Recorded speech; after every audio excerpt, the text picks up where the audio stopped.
그러면 제가 참고로 성경을 우리가 지금 흔히 하고 있는 성경을 잘못 이해하고 있는 몇 가지, 또 이렇게 했으면 좋겠다고 생각하는 또 몇 가지를 제가 참고로 한번 말씀드려 볼 테니까 여러분 한번 들어보시고 이런 부분에서 성경 공부를 하는 것이 중요한가, 이것을 우리 한번 깊이 한번 생각해 보시면 좋겠습니다. 자, 우리가 잘 아는 로마서 12장 1절을 한번 보도록 하겠습니다. 자, 로마서 12장 1절 잘 아시죠? 자, 그러므로 형제들아 내가 하나님의 모든 자비하심으로 너희를 권하노니 너희 몸을 하나님이 기뻐하시는 거룩한 산 제물로 드리라. 이는 너희가 드릴 영적 예배니라. 잘 아시죠? 이는 너희가 드릴 영적 예배니라. 이렇게 기록이 되십니다. 영적 예배에 대해서 제가 말씀드리려고 하는 겁니다. 이 영적 예배는 사실은 원문을 찾아보면 영적 예배라고 기록되어 있지 않습니다. 영적 예배라고 기록되어 있지 않고 합당한 예배, 합리적인 예배, 온전한 예배 이렇게 되어 있거든요. 그런데 이제 NASB라고 하는 New American Standard Bible의 기록을 보시면은 여기에 보면 Spiritual Worship 이라고 되어 있어서 여기는 영적인 예배라고 번역하고 있습니다. 영적 예배.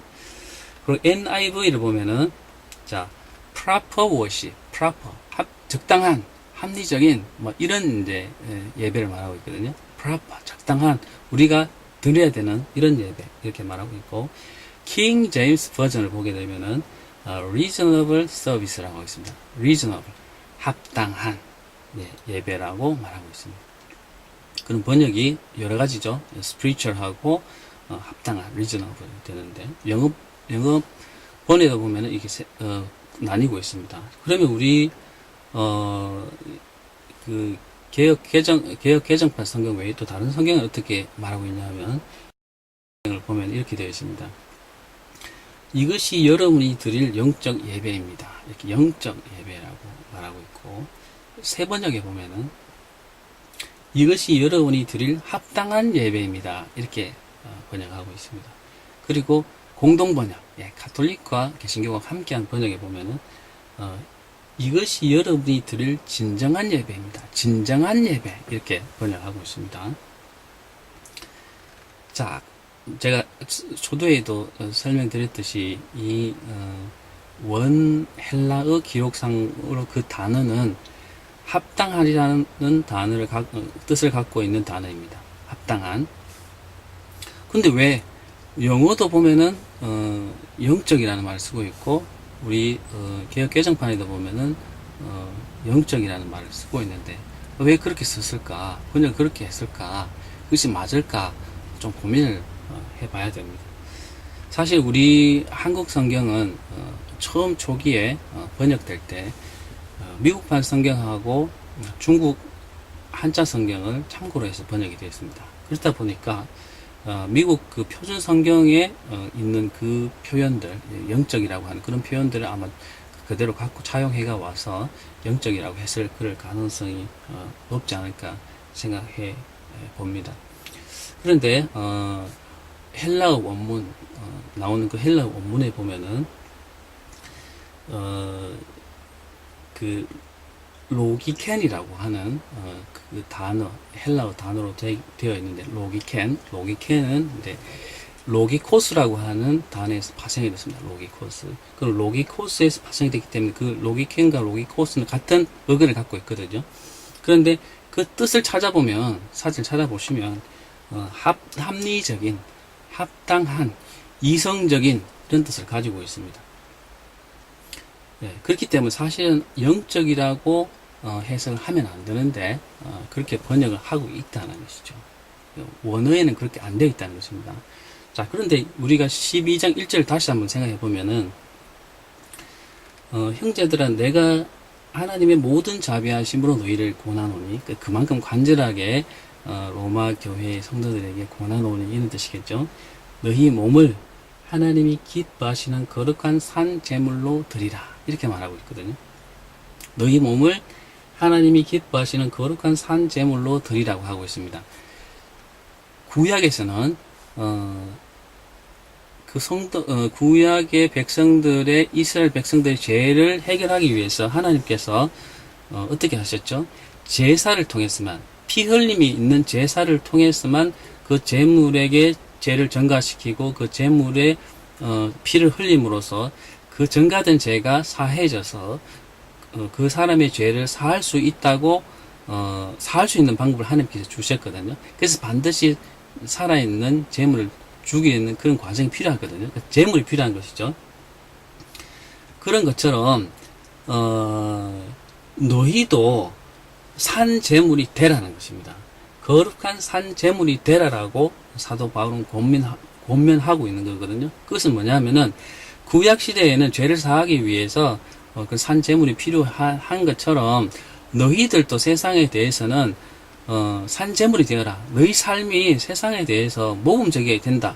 라고 얘기를 하면서 산 제물이 되라고 얘기하고 있고, 우리가 세상에서 그렇게 살아가는 그 삶이 바로 하나님이 받으시는 예배다.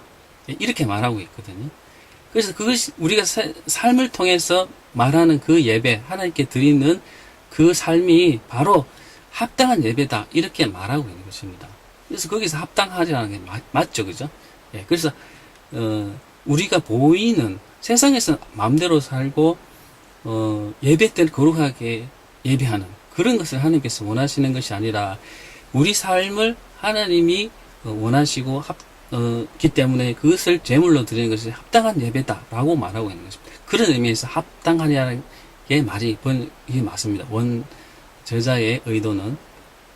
그런데 왜 영적으로 번역했을까? 한번 생각해 보면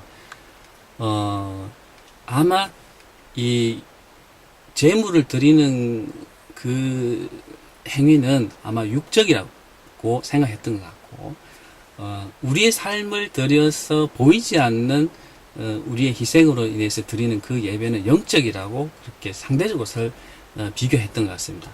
그래서 아마 그렇게 드리는 예배가, 그렇게 되는 제사가 더 영적이고 그 근본적이라고 생각해서 아마 영적 예배다. 이렇게 해석하지 않았나 그렇게 생각해 봅니다. 그런데 원래 원어적인 이해는 합당한 합리적인, 그것이 그렇게 드리는 우리 삶으로 인해서 드리는 그 예배가 합당한 예배다라는 것이 이 사도 바울의 원뜻이거든요. 네, 그래서 이 영적 예배는 사실 잘못 번역된 예배고, 우리가 그것을 정확하게 알기 위해서는 원문이나 그 헬라어 원문이나 다른 번역본 성경들을 참고해야 될 필요도 여기서 여실히 드러나는 것입니다. 더 정확하게 이해하기 위해서는. 그래서 묵상을 하고 공부를 하다 보면 사도 바울이 로마 교회 성도들에게 진정으로 바랬던 그것은 뭐냐 하면은 우리 삶으로서 하나님의 영광을 받으시고 하나님을 찬미하는, 세상 사람들에게 보여질 때 하나님의 영광이 드러나는 우리의 삶, 그것을 강조하고 있구나. 그렇게 생각한다면 정말 우리가 대충 살아서는 안 되겠구나. 정말 제대로 살아야 되겠구나. 그런 것을 우리가 알 수 있는 것이죠. 묵상을 하다 보면, 공부를 하다 보면. 그래서 거기에 더 은혜가 있다는 것입니다. 자, 여기서 보면 이제 영적 예배라는 것은 원문이 아니고, 원문 번역이 제대로 된 것이 아니고 합당하니 제대로 된 거다라는 것을 우리가 이해하셔야 되겠습니다. 자, 그 다음 여러분들이 잘 아는 히브리서 11장 38절을 한번 보겠습니다. 히브리서 11장 38절 제가 읽어보겠습니다. 이런 사람은 세상에 감당하지 못하느니라. 그들이 광야와 산과 동굴과 토굴에 유리하였느니라. 자, 히브리서 11장은 믿음장으로 되게 유명합니다. 그죠? 그래서 믿음이 어떤 것이고, 믿음의 선진들이 어떤 삶을 살았는지에 대한 그 기록들이 방대하게 쫙 나열되어 있습니다. 그래서 끝에 가서 이런 믿음의 조상들, 믿음으로 살았던 그 사람들은 그 세상에 감당하지 못하였느냐. 그들이 광야와 산과 토굴에 유리하였느냐. 이렇게 기록되고 있거든요. 그래서 여기 보면 이런 사람은 세상이 감당하지 못하였느니라. 이렇게 기록이 되어 있습니다. 자, 그러면은 그 NASB에 보면은 이렇게 기록이 되어 있습니다. Man of whom the world was not worthy 이렇게 되어 있고, NIV에도 보면은 the world was not worthy of them 이렇게 되어 있고, 킹 제임스 버전에도 보면은 of whom the world was not worthy 이렇게 되어 있습니다. 자, 우리가 영어를 손 놓은 지가 좀 오래돼서 참고로 말씀드리면 A is worthy of B 라는 뜻은 A가 B를 가치 있게 여기다, 중요하게 생각하는 뜻입니다. A is worthy of B. A가 B를 가치 있게 생각하다, 이런 뜻입니다. 그러면 이 영어판 성경의 그 뜻은 세상이 그들을 가치 있게 생각하지 않았다, 이런 뜻입니다. 이해하시죠? 내지는 그 사람들이 세상을 가치 있게 생각하지 않았다, 이런 의미입니다.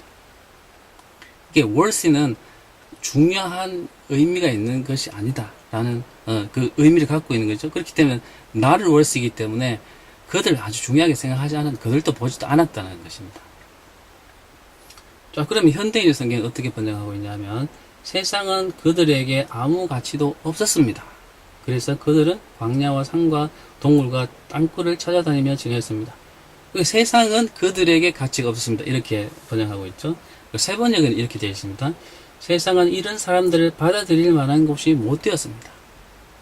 세상 받아들일 만한 곳이 못 되었다. 이렇게 이제 해석하고 있고, 공동 번역은 이렇게 하고 있습니다. 이런 사람에게는 이 세상이 살만한 곳이 되지 못했습니다. 다시 말하면 믿음을 가진 사람들에게는 이 세상이 믿음을 가지고 살만한 가치 있는 세상이 이지 않았습니다. 이렇게 번역하고 있거든요. 자, 번역이 많이 다르죠. 두 가지 의미를 댈 수 있습니다. 세상이 그들을 가치 있게 생각하지 않았던가, 또는 그 사람들이 믿음을 가진 사람들이 세상을 가치 있게 생각하지 않았다는 얘기죠. 둘 다 맞습니다. 그래서 그런 의미이지, 우리 개역 개정판에서 말하고 있는 이런 사람은 세상이 감당하지 못하였느니라 라고 하는 해석은 오해할 수 있다는 거죠. 감당하지 못한다 라는 그 뜻에는 한쪽이 너무 강하기 때문에 그 기운을 감당할 만한 그런 능력이 없다라는 것으로 우리가 받아들일 수 있는데, 그런 뜻은, 성경의 그런 뜻은 전혀 아니거든요. 그런 뉘앙스 전혀 아니거든요. 그래서 이 번역상 세상이 감당하지 못하였다라는 것을 우리가 우리 통용되는 그런 단어로서 이해하시면 안 되고, 그 사람들 세상에 대해서 가치를 두지 않았다, 또는 세상이 그들을 살아갈 만한 데 가치 있는 것으로 여겨지지 않았다라는 것을 이해해야 되겠습니다. 그래서 산이나 광야나 동굴에 이런 데 돌아다니고 거기서 살아도 세상에서 사는 삶에 대해서는 별로 관심도 없고 가치 있게 생각하지 않았다는 것입니다. 이해되시죠? 그래서 우리가 기도할 때나 막 설교할 때나 이렇게 하다 보면은 세상이 우리를 감당치 못한다라는 것으로 이렇게 기도할 때가 있습니다. 근데 사실 그것은 성경의 원 뜻을 제대로 이해하지 못한 사실은 말이죠. 성경 그렇게 원제자는 그렇게 말하고 있지 않다는 거거든요.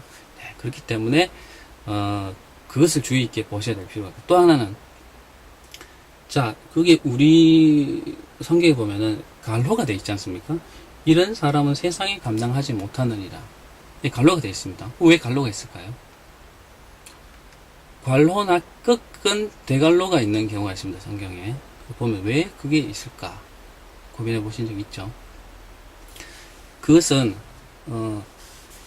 사본이 여러 사본들이 있는데, 사본이 있는데, 자, 어떤 사본을 필사를 해서 3개의 사본을 만들었는데, 그 3개의 사본에 똑같이 내용이 기록되어 있지 않고 한 곳에 특별한 문구가 더 추가되어 있는 경우가 있더라는 겁니다. 자, 그러면은 세 개의 사본이 있는데 두 개의 사본에 그 문구가 있고 한 개의 사본에는 없더라는 거예요. 그러면은 어떻게 알 수가 있습니까? 아, 이 두 개의 사본에서 이렇게 넘어갈 때 이 문구가 추가됐구나. 우리가 알 수 있는 거죠. 자, 그러면 제가 세 개만 얘기했는데 사본이 10개가 됩니다. 10개가 되는데 8개의 사본엔 5개의 사본에는 그 문구가 있고 5개의 사본 없어요. 그러면은 이걸 어떻게 해석해야 될까요? 그건 분명히 합리적인 해석으로는 추가됐다라고 우리가 이해할 수 있겠죠. 그래서 그 여러 사본에 동일하게 나타나지 않고 어떤 사본에 있고 어떤 사본에는 없는 그런 문구는 간호를 쳐가지고 그 제시를 하고 있는 겁니다. 그래서 우리가 지금 논의하고 있는 이런 사람은 세상에 감당하지 못하느니라 하는 이 문구는 모든 사본에 나오는 게 아니고 일부 사본에 있고 일부 사본에 없는 것입니다. 그래서 이거는 이걸 적는 필사자들이 이 문구를 해석하면서 여기에 이 문구 이걸 넣어 놓으면은 사람들이 이것을 읽는 사람들이 돌려서 읽고 했으니까 사람들이 이해를 잘하겠다. 이렇게 넣는 것이 더 이해를 돕겠다 싶어 가지고 그게 넣은 것이라고 우리가 합리적인 해석을 할 수 있는 것입니다. 이해되셨죠? 네, 그렇기 때문에 사실 원저자가 이것을 넣은 것은 아니라고 할 수 있는 거죠. 원저자가. 그래서 이런 사람은 세상에 감당하지 못하느니라고 하는 것은 원저자가 사실 기록 안 했을 가능성이 높습니다. 그러니 우리가 이 문구를 인용을 해서 특별히 중요하게 뭘 언급하거나 기도하거나 기록하거나 주장하거나 하는 것은 사실은 위험한 것입니다. 제가 말씀드린 의미를 제대로 아시겠죠? 그래서 그런 차이가 있다라는 것을 이해하셔야 되겠습니다. 자, 세 번째, 이사야 34장 16절에 이런 말씀이 있습니다. 너희는 여호와의 책에서 찾아보라. 이것들 가운데서 빠진 것이 하나도 없고 제 짝이 없는 것이 없으리니 이는 여호와의 입이 이를 명령하셨고 그의 영이 이것들을 모으셨음이니라. 자, 이거 여러분 잘 모를 수 있지만은 어떤 때 여러분 잘 들어보셨나 하면은 제 짝이 없는 것이 없다. 여호와의 책을 찾아봐라. 글 가운데 빠진 것이 하나도 없고 제 짝이 없는 것이 없으니 다시 말하면 짝이 있다 라는 그런 이야기입니다. 이거 구약 때로는 구약에 맞는 신약의 짝이 있다. 내지는 이 말씀이 있으면 그 말씀에 짝이 되는 말씀이 있다. 이렇게 주장하시는 분이 있습니다.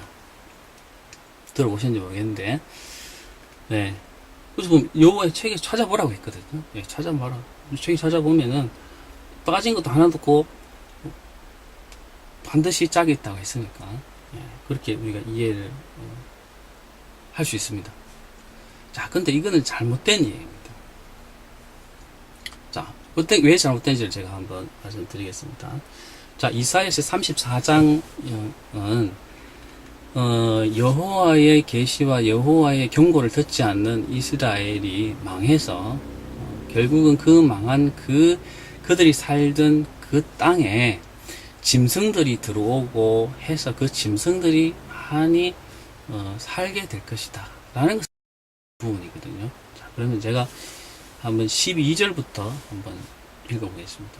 그들이 국가를 이루려 하여 귀인들을 모으되 아무도 없겠고 그 모든 방백도 없게 될 것이요. 자, 그때는 심판받을 그때는 국가를 이루려고 해서 사람들 방백들을 부르고 관리들을 부르고 왕들조차도 왕을 불러도 올 사람이 없다는 거예요. 사람들이 살지 않아서 그만큼 폐허가 됐다는 얘기겠죠.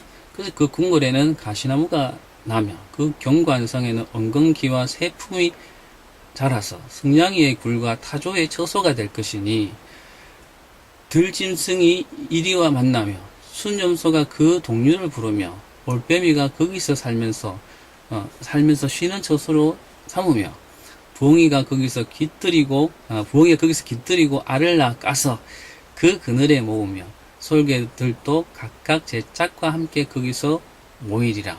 여기도 짝이 나오죠. 짝이라는 것은 사실은 이제 성경에서 말하는 짝이라는 것은 그만큼 짝이 있으면 또 번식도 하고 할 수 있기 때문에 그만큼 그들이 숫자가 많고 번식을 많이 한다라는 의미로 짝을 이야기하고 있거든요. 그러니까 짝이 있다는 그런 의미입니다. 그래서 여호와께서 그들을 위하여 제비를 뽑으시며 그의 손으로 줄을 띄어 그 땅을 그들에게 나누어 주셨으니 여호와께서 사람들에게 이스라엘 백성들에게 그 기업을 그 땅을 나누어 준 것 같이 그 모든 짐승들에게 그 사는 짐승들에게 제비를 뽑아서 그 손으로 그 땅을 나누어 주었으니 그들이 영원히 차지하며 대대로 거기서 살리라 거기에 살리라 이렇게 말씀하고 있거든요. 그만큼 폐해가 된다는 거죠. 동물들이 날짐승들이 거기 와서 살게 된다는 것입니다. 자, 이 말은 그래서 여기 보면은 이제 짝 이야기가 나오는 이야기입니다. 그래서 너희는 여호와께서 찾아보라. 예, 그것들 가운데서 빠진 것이 하나도 없고, 예, 제 짝이 없는 것이 없으리니. 그래서 그 여호와께서 그를 시대에 대해서 예언하신 여러 예언자들의 기록 한번 찾아봐라. 찾아보면은 제 짝이 없는 것이 없으리니 그 동물들에게 짝이 없으면 번식부터 죽잖아요. 멸종하잖아요. 그렇게 짝이 있다는 말이에요. 그만큼 번식을 많이 하게 될 것이라는 거거든요. 짝이 없는 것이 없으리니 이는 여호와의 입이 이를 명하셨고 하나님께서 계시하셔서 직접 말씀하신 것이기 때문에 이루어진 것이고 그의 영이 그것을 모으셨습니다. 하나님이 하셨다는 거죠. 그래서 이 짝이라는 것은 우리가 얘기하는 성경이 구약의 말씀의 짝은 신약에 있고 이런 의미는 아니고 거기서 사는 동물들이 짝을 이루어서 그만큼 번식을 많이 하고 있다라는 것을 말하고 있는 것이 이 말씀입니다. 자, 그래서 현대인의 성경에 이렇게 기록되어 있습니다. 너희는 여호와의 책을 자세히 읽어보아라.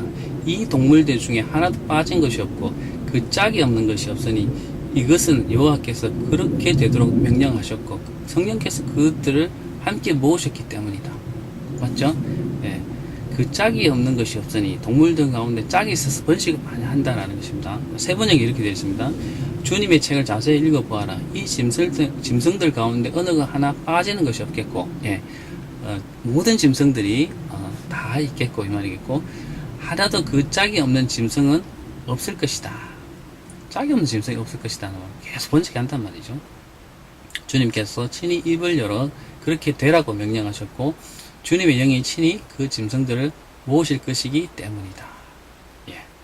자, 그러면 그 원저자의 뜻이 어떤 것인지 아시겠죠? 짝이 있다는 것은 번식을 할 만큼 많은 개체들이 존재하고 그들이 번식하고 있다. 이것을 의미한다는 것입니다.